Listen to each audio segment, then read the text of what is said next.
Think that social work was always in my home. My mom, I think, was an inspiration because, and this didn't dawn on me until of late, because one day there was a family that was really in need. They had no money, and she was out there with her own money and taking her own groceries out there to help this family. And I thought, that's where it came from.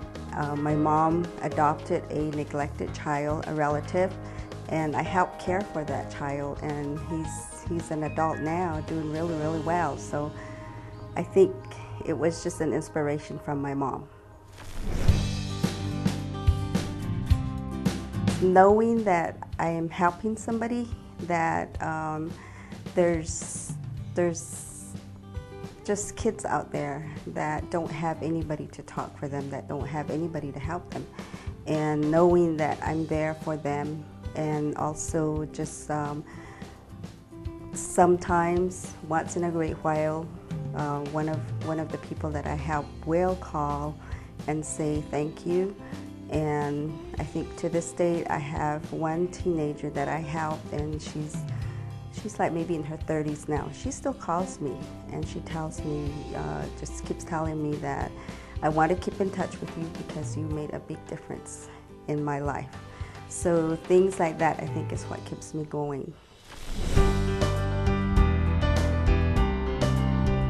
My greatest victory, I think, is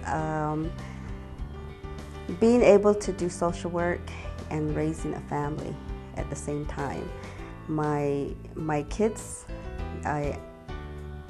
since they were small, I've been a social worker, so my kids were aware that I had to work late, and they turned out good. They turned out well, and they talk about the work that I did when they were growing up, and so they right now they support me. They still tell me that you're doing good, and they still support me. My whole family does. My husband, my children, and my parents. They still send me referrals. And so I think just raising a family and being a social worker, because you have to work beyond 8 to 5, and it's just any time that somebody will need help. So they had to, I guess, get the short end of the stick sometime, but they survived, and